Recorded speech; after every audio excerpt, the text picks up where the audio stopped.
Arithmetic progression का last topic word problem based question आज हम लोग डील करेंगे। वर्ड प्रॉब्लम क्वेश्चन मैक्सिमम लोग बहुत सारे स्टूडेंट्स क्या करते हो कि छोड़ देते हो, बुक एग्जाम में क्वेश्चन आता है आप छोड़ देते हो। ऐसे विदाउट वर्ड प्रॉब्लम हो तो आप किसी तरह बना लेते हो, कुछ मार्क्स आप ले आते हो, लेकिन वर्ड प्रॉब्लम जहाँ तक आता है तो आप उसको छोड़ के आ जाते हो या फिर ट्राई करते हो, बन नहीं पाता। ठीक है, तो इस टाइप का प्रॉब्लम मैक्सिमम बच्चों में होता है। वर्ड प्रॉब्लम से काफ़ी लोगों को बहुत प्रॉब्लम होती है, काफ़ी स्टूडेंट्स को ये प्रॉब्लम होती है। तो बट आगे का जो भी फ्यूचर है आपका, वर्ड प्रॉब्लम कभी भी पीछा नहीं छोड़ेगा। तो वर्ड प्रॉब्लम को आपको स्ट्रॉन्ग करना ही होगा। बिना वर्ड प्रॉब्लम को स्ट्रॉन्ग किए आप आगे नहीं बढ़ सकते, क्योंकि आगे का लाइफ काफ़ी कम्पिटिटिव होने वाला है। इसलिए आप वर्ड प्रॉब्लम को अभी से ही स्ट्रॉन्ग बना के चलो। तो आज हम आपको वर्ड प्रॉब्लम को कैसे देखते हैं, मतलब वर्ड प्रॉब्लम का क्वेश्चन को कैसे सोचेंगे और कैसे उसको डील करेंगे, कैसे क्वेश्चन को बनाएंगे वर्ड प्रॉब्लम, जो भी प्रॉब्लम आपसे पूछा जाएगा। तो स्टार्ट करते हैं। तो पहला क्वेश्चन है टू कार्स, पहला क्वेश्चन देखो आप, two cars start together in the same direction. तो वर्ड प्रॉब्लम का पहला पॉइंट क्या होता है कि आप इसको पढ़ रहे हो तो हर एक सभी स्टेटमेंट को, सभी लाइन को बहुत अच्छे से आप ध्यान से पढ़ो और हर एक लाइन को समझने का प्रयास करो। यदि आपको सभी लाइन समझ में आ गया और आप उसको रिलेट कर लिए तो आपका क्वेश्चन बन जाएगा। ठीक है ना। तो देखो हम जल्दी जल्दी पढ़ते हैं, उसके बाद बताते हैं आपको। Two cars start together in the same direction from the same place. तो तुरंत दिमाग में आया कि दो कार लेना है आपको, दोनों कार स्टार्ट हुआ है एक साथ। ठीक है, तो चलो मैं यहाँ पे जल्दी से दो कार ले लेता हूँ। एक कार ए ले लिया, दूसरा कार बी ले लिया मैंने। ठीक है, जब दो कार को मैंने लिया, दोनों कार एक ही पॉइंट, एक ही प्लेस से, ये है आपका एक ही प्लेस से दो कार है ए और बी, सेम डायरेक्शन में चलना स्टार्ट हुआ। पहला लाइन समझ में आ गया। दूसरा लाइन क्या बोल रहा है, the first car goes at a uniform speed of 10 kilometre. पहला जो कार है वो आपका 10 किलोमीटर यूनिफॉर्म स्पीड से चल रहा है इस डायरेक्शन में। Second car goes at a speed of 8 kilometre in the first hour and therefore increasing the speed by 0.5 kilometre per hour is succeeding hour. Second car क्या बोल रहा है कि जो आपका सेकेंड कार है 8 किलोमीटर पर आवर से start हुआ और पहला 1 आवर तक में वो 8 किलोमीटर के स्पीड से गया। ठीक है, जैसे ही 1 आवर के बाद आया वो अपना स्पीड को कितना बढ़ा ले रहा है, 0.5 किलोमीटर पर आवर। मतलब कि हर एक आवर में, मतलब 1 आवर तक 8 किलोमीटर का स्पीड चला, फिर नेक्स्ट 1 आवर में उसका जो स्पीड था वो 0.5 किलोमीटर बढ़ गया। फिर नेक्स्ट आवर में, मतलब कि जब सेकेंड आवर होगा, फिर अपना स्पीड को 0.5 किलोमीटर पर स्पीड बढ़ा देगा। मतलब ऐसे ही वो अपना स्पीड हर एक आवर के बाद अपना स्पीड को 0.5 किलोमीटर पर आवर के स्पीड से बढ़ा दे रहा है। ठीक है, फिर क्वेश्चन पूछ रहा है after how many hours will the car two car meet. मतलब जब चलेगा, एक car 10 kilometre per hour uniform speed से चलेगा, दूसरा कार है जो 8 किलोमीटर पर आवर के स्पीड से चलेगा और हर एक आवर के बाद वो अपना स्पीड 0.5 किलोमीटर बढ़ाएगा, तब ये दोनों कार कितना टाइम के बाद ये दोनों दूसरे से मिल जाएगा, कितना टाइम लगेगा मिलने में। ठीक है, ये आपसे क्वेश्चन पूछा है। तो पहले थोड़ा सा समझ लेते हैं। कार ए है, कार बी, दोनों सेम डायरेक्शन में मूव कर रहा है। पहला कार ए है जो 10 किलोमीटर पर स्पीड यूनिफॉर्म स्पीड से मूव कर रहा है, दूसरा कार है जो 8 किलोमीटर पर स्पीड से मूव कर रहा है। अब सोचते हैं, फर्स्ट आवर तक बी जो कार है वो 8 किलोमीटर पर स्पीड से ही मूव करता गया। नेक्स्ट आवर में वो अपना स्पीड को क्या कर दिया, 0.5 बढ़ा दिया। इसका मतलब उसका स्पीड क्या हो गया, 8 + 0.5 that is 8.5 kilometre per our की स्पीड से मूव करेगा इस आवर में। मतलब 1 से यहाँ तक वो इतना स्पीड से मूव करेगा। फिर नेक्स्ट जैसे ही नेक्स्ट आवर आएगा, मतलब सेकेंड आवर में, वो अपना स्पीड को फिर से 0.5 बढ़ा देगा। ये था पहले का स्पीड, उसने फिर से 0.5 बढ़ा दिया तो 9 किलोमीटर पर आवर हो गया। इस टाइप से वो बढ़ाते जाएगा। लेकिन जो पहला जो कार है वो अपना फिक्स रखा है, यूनिफॉर्म स्पीड से वो मूव कर रहा है, तो उसका स्पीड तो नहीं बढ़ेगा। तो अभी भी 10 किलोमीटर से मूव कर रहा है, बाद में भी 10 किलोमीटर से मूव करेगा, 1 आवर के बाद भी उतना ही स्पीड से मूव करेगा, आगे का जितना भी टाइम आएगा उतना ही स्पीड से मूव करेगा। क्लियर है, आई थिंक समझ में आ गया ये। नेक्स्ट, अब पूछा है कि दोनों कितने टाइम के बाद मिल जाएंगे। अब आगे सोचना है कि मान लो कि एन आवर के बाद दोनों कार एक दूसरे से मीट कर जाएंगे। ठीक है, क्लियर, यहाँ तक समझ में आ गया। नेक्स्ट, अब हम लोग देखते हैं कि एन आवर में जब दोनों एक दूसरे से मीट करेगा, इसका मतलब कि दोनों कार सेम डिस्टेंस ट्रेवल किया होगा, तभी जाके दोनों मीट कर सकता है। इसका मतलब कार ए यहाँ से यहाँ तक मूव किया, इतना डिस्टेंस ट्रेवल किया, और दूसरा कार भी इतना ही डिस्टेंस ट्रेवल करके यहाँ तक पहुँचा, तभी दोनों जाके मीट करेगा, मतलब दोनों का डिस्टेंस सेम होगा। और ये दोनों डिस्टेंस ट्रेवल करने में n आवर का टाइम लिया। इसका मतलब हमको क्या फाइंड करना होगा कि इस n आवर में कार A और कार B कितना डिस्टेंस ट्रेवल किया है। ठीक है, यहाँ तक समझ गए। तो दोनों पहले फाइंड करते हैं जल्दी से। Distance travel by car A in n hour with uniform speed of 10 kilometre our.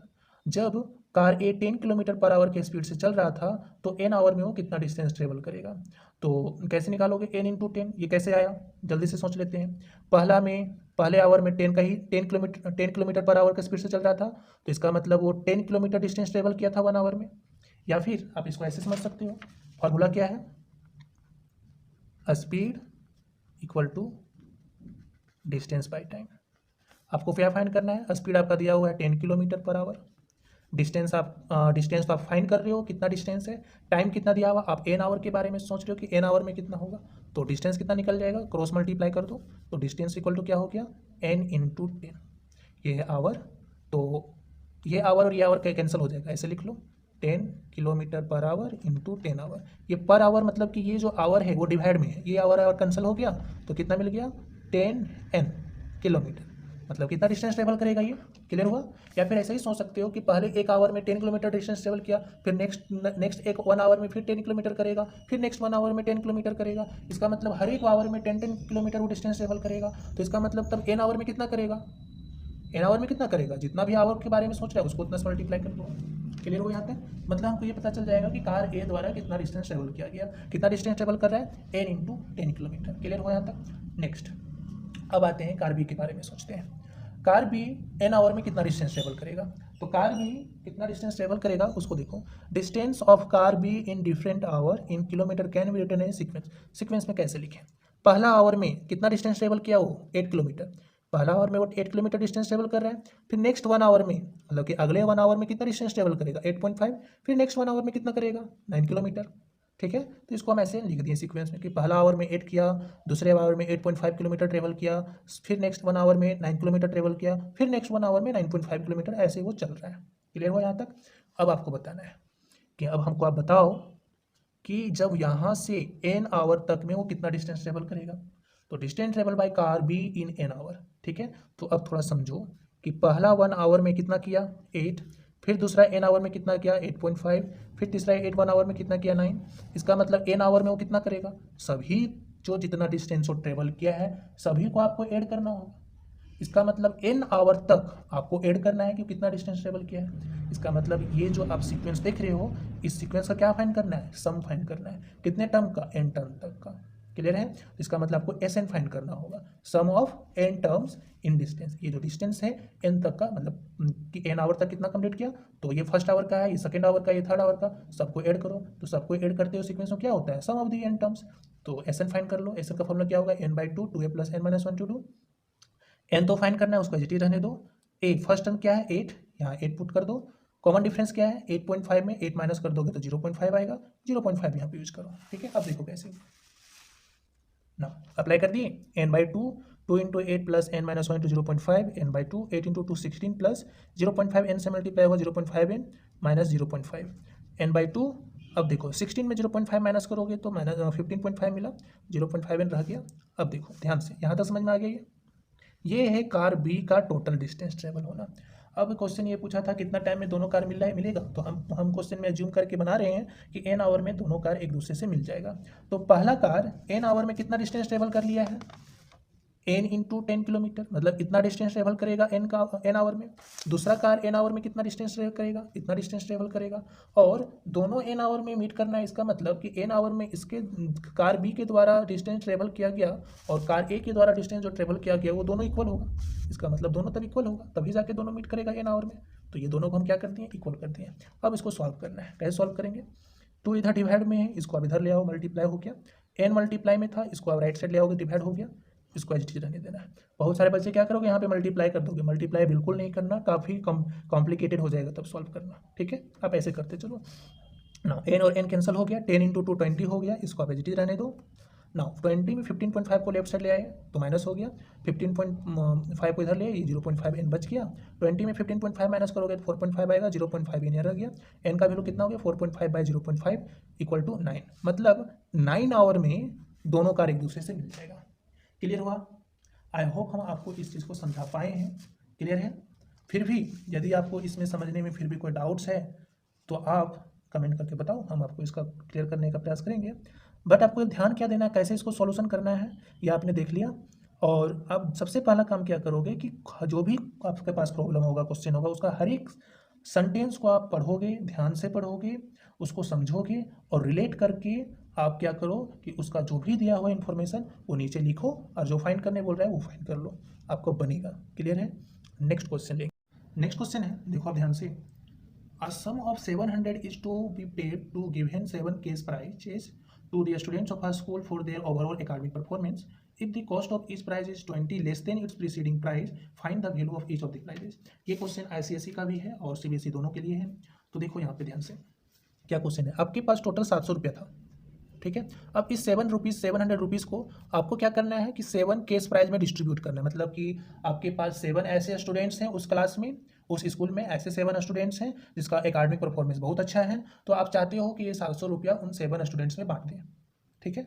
अब 7 स्टूडेंट्स में आप कैसे बांट रहे हो कि आप देखोगे कि पहला स्टूडेंट बहुत अच्छा है, उसको थोड़ा ज़्यादा पैसा दें, सेकेंड वाला उससे थोड़ा सा कम है, ठीक है, उसको कम पैसा देते हैं, फिर नेक्स्ट वाले कम पैसा देते हैं। इस टाइप से आप 7 ऐसे बच्चे को चूज कर लिए और 7 को आप पैसा बांट रहे हो। जो पहला बच्चा है, जो जिसका परफॉर्मेंस सबसे अच्छा है, आप उसको ज़्यादा पैसा दे रहे हो, और जस्ट उसके नीचे वाला मतलब जो सेकेंड रैंक है उसको आप क्या कर दे रहे हो, 20 रुपया उससे कम दे रहे हो पहले वाले से। फिर नेक्स्ट वाले स्टूडेंट जिसका थर्ड रैंक होगा उसको आप फिर से उससे 20 कम दोगे, फिर उससे 20 कम दोगे, फिर नेक्स्ट वाले को 20 कम दोगे। ऐसे आप 7 बच्चों में ये 700 रुपीज़ को आप डिस्ट्रीब्यूट कर रहे हो। क्लियर है? ये आपसे क्वेश्चन पूछा है, तो ये बोला कि हर एक बच्चे को कितना मिल रहा है वो आपको फाइंड करना है। तो देखो आप सबसे पहला कि पहला जो बच्चा होगा उसको पहले कितना पैसा मिला होगा, जो फर्स्ट रैंक वाला जो बच्चा होगा उसको कुछ पैसा मिला, फिर जो सेकेंड रैंक आया उसको 20 रुपया पहले वाले से कम मिला, ठीक है। ऐसे काम हो रहा है, तो हम क्या कर रहे हो, कैसे बनाओगे। तो पहला बच्चा को कितना मिला हमको तो नहीं पता, हमको केवल क्या पता है कि टोटल 700 है और हर एक बच्चे में 20 रुपीज़ कम मिल रहा है। तो ये मतलब कि टोटल 700 पता है, 20 रुपये हर एक को कम मिल रहा है, लेकिन पहला बच्चा को कितना मिला हमको नहीं पता। तो हम क्या कर ले रहे हैं, मान ले रहे हैं कि पहला बच्चा को 100 रुपीज़ मिला, पहला बच्चे को 100 रुपीज़ मिला। अब जितने बच्चा है उसको तो हम बता ही सकते हैं, पहला को x मिला तो सेकेंड वाले को x - 20 मिला होगा, फिर थर्ड वाले को फिर x - 20 में फिर 20 कम मिला होगा, ऐसे लिख सकते हैं। तो वही हम लिखते हैं, then cash prize distribution to 7 students can be written as, पहले को x मिला, दूसरे सेकेंड रैंक वाले को x - 20 मिलेगा, थर्ड रैंक में इसको में फिर 20 कम मिलेगा तो x - 40 हो गया, फिर फोर्थ वाले में इसमें कम मिलेगा, इस तरह से 7 जो स्टूडेंट होगा x - 120 मिलेगा, ठीक है। ऐसे आप करोगे 7 तक, यहाँ तक समझ में आ गया? क्लियर है यहाँ तक? अब देखो ये जो 700 रुपीज़ आपका जो दिया हुआ है इन्हीं 7 बच्चों में बांटा गया है। इसका मतलब इन 7 बच्चों का जो भी पैसा का डिस्ट्रीब्यूशन हुआ है इसको आप ऐड करोगे तो ये 700 के इक्वल आएगा। क्लियर है? इसका मतलब sum of all price equal to 700, और इसका मतलब सभी को क्या करना है, ऐड करना है। सभी को आप ऐड करोगे मतलब SN, सभी को ऐड करना मतलब SN, क्योंकि ये तो AP में दिख रहा है, क्योंकि हर एक के बीच में 20-20 का गैप है, ठीक है। तो अब SN का फॉर्मूला अप्लाई कर दो। कितने बच्चे हैं, 7 स्टूडेंट्स हैं, तो n/2 that is 7/2 into 2 into a कितना है फर्स्ट टर्म आपका x, प्लस कितने बच्चे हैं 7 - 1 इंटू कॉमन डिफरेंस कितना है, इसमें इसको माइनस करोगे तो x सेकेंड कैंसिल होगा तो -20 हो गया इक्वल टू 700। अब इसको आप सॉल्व कर लो, 2 को आप राइट साइड ले आओगे तो 2 इंटू 700 1400 होगा, 7 इंटू 2x, 7 में 1 माइनस हुआ 6, ये प्लस माइनस माइनस 20। अब देखो 7 को उधर ले आओ, डिवाइड होगा, 1400 7 से डिवाइड हुआ 200 मिला, 2x 6 इंटू 20 120 आप राइट साइड ले आओ, 200 plus 120, then x equal to 200 plus 120 320 by 2 160 by 2 sorry 160 मिला, दैट इज x का वैल्यू मिल गया 160। इसका मतलब कि पहले जो बच्चा था उसको 160 रुपीज़ मिलेगा, सेकेंड वाले बच्चे को 160 में 20 माइनस कर दोगे तो 140 मिलेगा, फिर नेक्स्ट वाले बच्चों के उसमें फिर से 20 कम कर दोगे एंड सो ऑन। मतलब पहले बच्चों को कितना मिल गया 160, सेकेंड वाले को इसमें 20 कम 140, फिर इसमें 20 कम 120, फिर इसमें 20 कम 100, फिर इसमें 20 कम फिर 80, फिर इसमें 20 कम फिर 60, फिर इसमें 20 कम एंड 20। इस टाइप से आप 7 बच्चों में एकेडमिक परफॉर्मेंस के अकॉर्डिंग 7 बच्चों में ये 700 को आप डिस्ट्रीब्यूट कर दिए। क्लियर है कैसे फाइंड किए? आई होप ये समझ में आ गया। क्लियर है? ठीक है, अब नेक्स्ट क्वेश्चन को फिर देखते हैं। नेक्स्ट क्वेश्चन ध्यान दो, नेक्स्ट क्वेश्चन है, नेक्स्ट क्वेश्चन आपका यहाँ लेते हैं 3rd नंबर, उसके बाद वो 4th क्वेश्चन बाद में देखेंगे। नेक्स्ट क्वेश्चन है, Mrs Gupta रीपेज her total loan of ₹1,18,000 by paying installment every month. If the installment for the first month is 1000 and it increases by 100 rupees every month. What amount will she pay as a 30th installment of the loan? What amount of the loan she still has to pay after 30th installment? मतलब बोला जा रहा है कि Mrs Gupta है वो कहीं से लोन ली हुई थी और लोन का अमाउंट था 1,18,000, उसको पे करना था। तो 1,18,000 को वो कैसे पे कर रही है? हर एक मंथ वो इंस्टॉलमेंट में पे कर रही है। पहला जो इंस्टॉलमेंट है वो फर्स्ट इंस्टॉलमेंट वो फर्स्ट मंथ में 1,000 का पे करती है। फिर हर एक मतलब कि फर्स्ट मंथ में 1,000 पे की, जो सेकेंड इंस्टॉलमेंट होगा उसमें 100 रुपीज़ इंक्रीज करके हर एक मंथ वो 100 रुपीज़ इंक्रीज करके अपना इंस्टॉलमेंट पे कर रही है। मतलब पहला मंथ वो 1,000 रुपीज़ पे की इंस्टॉलमेंट पे की, तो सेकेंड इंस्टॉलमेंट वो कितना पे करेगी? 1,000 + 100 मतलब 1,100 इट इज़ 1,100। फिर अगले वाले इंस्टॉलमेंट 1,200 पे करेगी, फिर नेक्स्ट वाले इंस्टॉलमेंट 1,300 पे करेगी। मतलब हर एक मंथ वो 100 रुपीज़ इंक्रीज करके वो अपना इंस्टॉलमेंट पे कर रही है। अब क्वेश्चन पूछा है कि यदि इस टाइप से वो पे कर रही है तो जो 30th इंस्टॉलमेंट होगा, मतलब first month, second month, third month, fourth month, इस टाइप से 30th मंथ जो होगा उस मंथ में वो कितना लोन, कितना इंस्टॉलमेंट वो पे की है, ये आपको फाइंड करना है। क्लियर है? यहाँ तो समझ में आया? अब देखो ये तो यहाँ तो काफ़ी इजी लग रहा है कि इंस्टॉलमेंट वो जितना भी पे कर रही है उसका आप तो लिख सकते हो सीक्वेंस के फॉर्म में। तो instalment amount in every month can be written, पहला मंथ को 1,000 पे की, सेकेंड मंथ को आप 1,100, थर्ड मंथ को 1,200 एंड सो ऑन। तो यहाँ पे देखो कि ये जो इंस्टॉलमेंट हर एक 100 बढ़ रहा है, मतलब ये एपी में है। ठीक है, जब ये एपी में है यहाँ लिख दो इट इज इन एपी। ये जब एपी में है, जैसे ये एपी में है तो 30th इंस्टॉलमेंट पूछ रहे हैं, मतलब जो 30th वाला होगा, 30th वाला जो होगा 30th इंस्टॉलमेंट कितना होगा, तो 30 से कैसे फाइंड करोगे? T30 फाइंड करोगे। तो T30 कैसे फाइंड करते हो? A + 30 - 1 × D। तो A आपका 1,000 दिया हुआ है, कॉमन डिफरेंस कितना है? 100 का, इसमें 100,000 माइनस करोगे तो 100 मिलेगा। तो 1,000 + 30 - 29 200 आ गया कितना? 3,900। मतलब कि 30th इंस्टॉलमेंट में वो कितना पे करेगी? 3,900 रुपीज़। क्लियर है? सेकेंड क्वेश्चन देखो क्या पूछ रही है। What amount of the loan she still has to pay after 30th instalment? मतलब 30th इंस्टॉलमेंट तक वो अपना पेमेंट इंस्टॉलमेंट अब पे की कर चुकी है। जब 30th इंस्टॉलमेंट तक वो अपना पेमेंट की है तो अभी भी उसको और कितना अमाउंट बच गया है जो उसको पे करना है। तो इसका मतलब ये कैसे फाइंड करेंगे तब इसको? तो हमको क्या करना होगा कि फर्स्ट इंस्टॉलमेंट से लेकर 30th इंस्टॉलमेंट तक देखना होगा कि टोटल वो कितना अमाउंट पे कर चुकी है। ठीक है, तो इसको कैसे फाइंड करेंगे? तो जितना भी इंस्टॉलमेंट हुआ है सभी इंस्टॉलमेंट को ऐड करेंगे, कहाँ तक? 30th तक का। 30th तक का इंस्टॉलमेंट ऐड कर देंगे तो इससे हमको पता चल जाएगा कि ये 30th इंस्टॉलमेंट तक में इतना अमाउंट पे कर चुकी है। जितना अमाउंट आएगा उसको 1,18,000 माइनस कर देंगे तो उससे हमको पता चल जाएगा कि हाँ इतना अमाउंट और बच गया है पे करना। ठीक है, तो वही फाइंड करेंगे। Total amount has paid till 30th instalment total कितना पेमेंट कर चुकी है, कैसे फाइंड करेंगे? सबको ऐड करेंगे विच इज S30। तो फॉर्मूला अप्लाई कर दो, 30/2 ब्रैकेट 2 इंटू ए कितना है 1000 प्लस n - 1 30 - 1 29 200। इसको आप सॉल्व करोगे तो आएगा 64,500। मतलब कि वो 30th इंस्टॉलमेंट तक में 64,500 पे कर चुकी है। तो कितना पैसा बच गया जो इसको अभी भी देना है? तो अमाउंट स्टिल हैज टू पे क्या करेंगे? 1,18,000 में इसको माइनस कर दोगे, तो 1,18,000 में इसको माइनस करोगे कितना आएगा? 53,500। मतलब अभी भी उसको 53,500 रुपीज़ अभी भी उसको पे करना है। क्लियर हुआ कैसे बनाना था क्वेश्चन? आई होप ये समझ में आ गया क्वेश्चन। ऐसे बहुत सारे क्वेश्चन हैं आपके बुक में इससे रिलेटेड, आप उसको थोड़ा सोचो और बनाने का प्रयास करो, बन जाएगा। मतलब ये अमाउंट से रिलेटेड सारा बन जाएगा। नेक्स्ट क्वेश्चन ले रहे हैं, थोड़ा सा डिफरेंट टाइप का था बट इजी क्वेश्चन है, इसी से रिलेटेड। देखो next question. A manufacturer of TV set produces 600 unit in the third year and 700 units in the seventh year. Assuming that the production increases uniformly by a fixed number every year, find the production in the first year. फिर ये दो और question पूछा है, देखो कैसे find करेंगे कि कोई एक मैन्युफैक्चरिंग टीवी है जो थर्ड ईयर में 600 यूनिट को वो प्रोड्यूस किया, 700 यूनिट सेवन्थ ईयर में प्रोड्यूस किया है। ठीक है, assuming that the production increases uniformly, मतलब ये बोल रहा है कि हर एक ईयर ये जो प्रोडक्शन है वो एक फिक्स रेट से यूनिफॉर्मली इंक्रीज हो रहा है। मतलब कि पहले साल मान लेते हैं 100 का इंक्रीमेंट हुआ तो नेक्स्ट ईयर फिर 100 इंक्रीमेंट होगा, फिर नेक्स्ट ईयर फिर 100 बढ़ाएगा, इस टाइप से वो इंक्रीज कर रहा है अपना प्रोडक्शन। तो पूछा है कि पहले साल में वो कितना प्रोड्यूस किया होगा। तो मान लेते हैं, क्योंकि पहले ईयर का नहीं पता, तो मान लेते हैं कि फर्स्ट ईयर में वो ए अमाउंट प्रोड्यूस किया था और क्वेश्चन बोल रहा है कि प्रोडक्शन जो है यूनिफॉर्मली इंक्रीज हो रहा है हर मंथ, तो वो भी मान लेते हैं कि प्रोडक्शन जो इंक्रीज हो रहा है एवरी ईयर, मान लेते हैं डी अमाउंट से बढ़ रहा है। ठीक है, मतलब फर्स्ट ईयर में ए प्रोड्यूस किया और हर एक मंथ डी बढ़ जा रहा है। ठीक है, अब इस प्रोडक्शन को आप कैसे रिलेट कर सकते हो? फर्स्ट ईयर में ए प्रोड्यूस हुआ तो सेकेंड ईयर में कितना प्रोड्यूस होगा? जस्ट डी बढ़ गया, तो सेकेंड ईयर में कितना बढ़ गया? ए प्लस डी आ जाएगा। फिर थर्ड ईयर कितना होगा? ए प्लस डी पहले था, फिर ए प्लस 2 डी हो जाएगा, फिर ए प्लस 3 डी हो जाएगा। ये प्रोडक्शन हो जाएगा हर एक मंथ का। क्योंकि हर एक साल वो डी अमाउंट पे इंक्रीज कर रहा है। पहले ईयर में ए प्रोड्यूस हुआ होगा तो सेकेंड ईयर में कितना प्रोड्यूस होगा, ए प्लस डी। फिर थर्ड ईयर में कितना प्रोड्यूस होगा, ए प्लस टू डी। फिर फोर्थ ईयर में कितना प्रोड्यूस होगा, a plus four three d and so on. तो इसको हम प्रोडक्शन को लिख दिए हैं जस्ट सीक्वेंस के फॉर्म में। ए फर्स्ट ईयर का था, सेकेंड ईयर में ए प्लस डी प्रोड्यूस हुआ होगा, सेकेंड ईयर में ए प्लस टू डी प्रोड्यूस होगा एंड सो ऑन। अब ये जो सीक्वेंस है एपी में है। क्लियर, यहाँ तक समझ में आ गया। अब जो गिवन इन्फॉर्मेशन है उसको आप यूज़ करते हैं। थर्ड ईयर में वो कितना प्रोड्यूस किया है, 600। मतलब थर्ड ईयर में 600 प्रोड्यूस किया है, मतलब कि T3 आपका कितना दिया हुआ है, 600 दिया हुआ है। ठीक है, मतलब जो थर्ड ईयर होगा, थर्ड ईयर में इतना प्रोड्यूस किया है, इसका मतलब T3।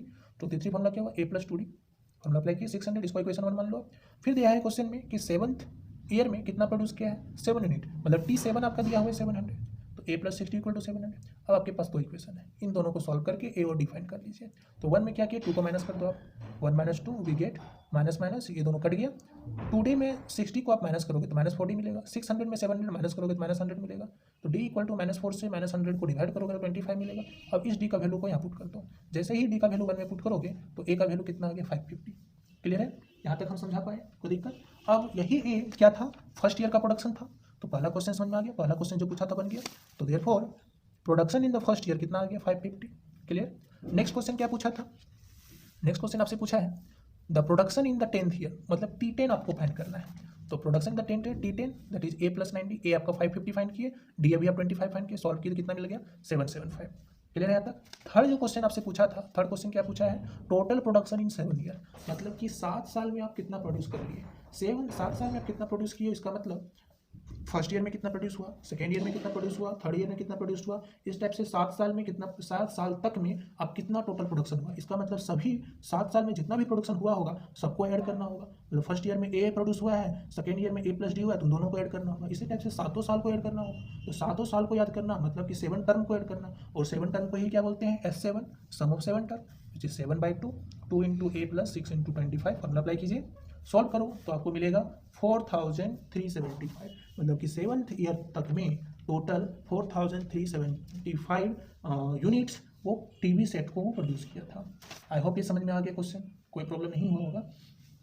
ठीक है, क्वेश्चन को आप पढ़ना, हम डायरेक्टली इस क्वेश्चन के बारे में बता रहे हैं। तो कोई भी एक स्कूल है, वहाँ के बच्चे लोग प्लान किया है, सोचा है कि स्कूल का जो पॉल्यूशन है उसको कम करना है। तो स्कूल का पॉल्यूशन को कम करने के लिए वो स्कूल के चारों ओर पेड़ लगाना चाहते हैं। तो उसके उन्होंने यह डिसाइड किया है कि जितने भी क्लास होंगे, मान लो क्लास 1 के जितने भी बच्चे हैं, क्लास 1 में जो बच्चे पढ़ते होंगे उससे 1 ट्री लगेगा, क्लास 2 में जो पढ़ते होंगे वहाँ से 2 ट्री लगेगा, क्लास 3 में जो पढ़ते होंगे 3 ट्री लगाया जाएगा, क्लास इसी टाइप से क्लास 12 के जो बच्चे होंगे वहाँ से 12 ट्री लगाएगा।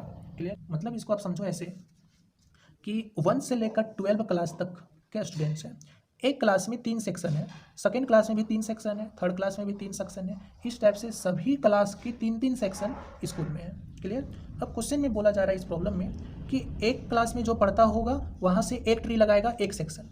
तो यहाँ से 3 सेक्शन है तो तीनों सेक्शन 1-1 ट्री लगाएगा। मतलब पहले सेक्शन से क्लास 1 का फर्स्ट सेक्शन से 1 ट्री लगेगा, क्लास 2 का से एक सेक्शन लगेगा, क्लास सेक्शन 2 से 1 ट्री लगेगा, थर्ड सेक्शन से फिर 1 ट्री लगेगा। इस टाइप से क्लास 1 से कितने ट्री लग गया, 3 ट्री लगा।